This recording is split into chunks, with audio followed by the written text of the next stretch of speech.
Hey, it's Thomas Malrite from CoolCleveland.com. We are here today at the Maltz Museum of Jewish Heritage, and we're here today with Jill Rembrandt, who's the Director of Education and Public Programs. Jill, thanks for taking time and talking. Thanks for being here, Thomas. I really appreciate it.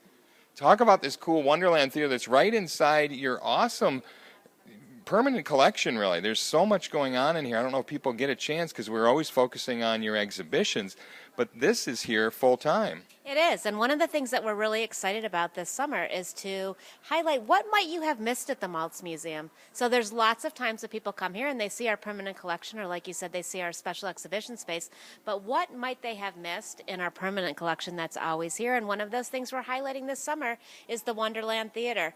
We're doing a drop-in tour on Tuesdays at 2 o'clock, and we're really excited to highlight the Jews in the entertainment industry and what contributions they made to our city. This is kind of, the Wonderland is sort of the precursor to the Cedar-Lee Theatre, really, in a way. In a way. The Wonderland, there was a Wonderland Nickelodeon that was opened in Cleveland back in the 1800s, and the man who opened that actually started a theater chain, and one of those theaters eventually became the Cedar-Lee. You've got kind of a constant movie reel going here, right? We do, and it's really narrated by Joel Grey. So a lot of people, older people might remember Joel Grey as not Casablanca, I'm sorry, as Cabaret. But younger people sometimes think of Joel Grey as the wizard in Wicked. He was the wizard on Broadway. And so Joel Grey is from Cleveland. His dad, Mickey Katz, was one of the first Yiddish theater people that were from Cleveland. And so Joel Grey narrates our movie for us and talks about really the beginnings of Playhouse Square and what that was like at the beginning. So really the entertainment industry, both here in Cleveland and nationally, really has a lot to do with the history of Jewish people coming here from their homeland and wanting to sort of replicate the same kind of entertainment that they had where they came from. Exactly. So in the turn of the century when Jews first started coming to Cleveland, they did a lot of Yiddish theater because that was the language that kind of everybody knew. And so they were longing to feel like home, longing to feel like they were back in Eastern Europe. And it really was the birth of Cleveland Playhouse Square.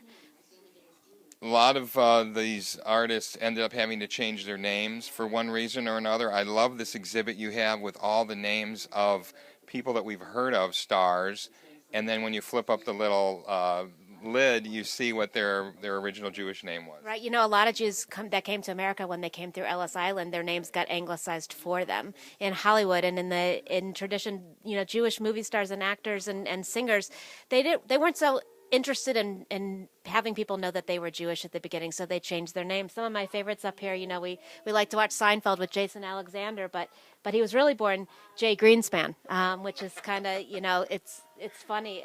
But my favorite by far is Gene Simmons. So I grew up listening to Kiss. I know a lot of other people did, but Gene Simmons was once Chaim Witz, and his family is from Israel, actually. So there's lots of really fun, different things to see here, all these different names and things people can come in and see that they probably never knew.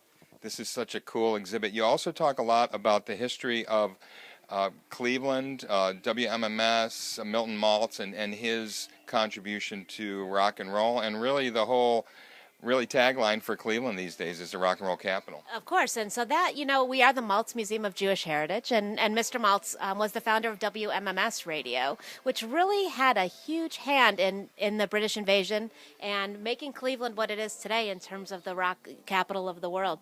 WMMS, in partnership with our local record stores, and Alan Freed really helped Bruce Springsteen find a home outside of New York and New Jersey, and the Beatles, and lots of, when we think of the Rock and Roll Hall of Fame, it's in Cleveland because of WMMS's contribution.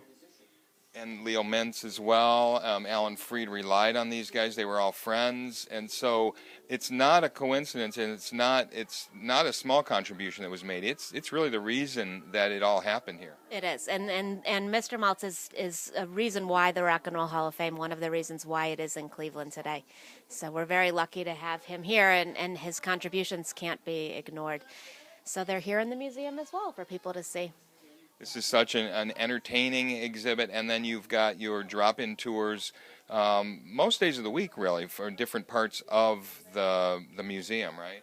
Yeah, we have drop-in tours on Wednesdays and Sundays at 2 for our permanent collection. And then we have this tour, which is going to be on Tuesdays at 2. And then we have a drop-in tour of our Temple Tifereth Israel gallery called Treasures from the Temple. That's on Thursdays at 2 o'clock. So people should feel free to come in. We have docent-led drop-in tours for them almost every day of the week this summer. And we just walked by a bunch of docents a few minutes ago being trained, a whole new crew coming in, so everybody's going to be ready for all these folks. Thanks for taking time to show us. This is really one of the coolest little exhibits here in your permanent collection. Thanks so much. Thanks for coming. Thanks, Jill. Hey, it's Thomas Malrite from CoolCleveland.com. Have a great week in Cool Cleveland.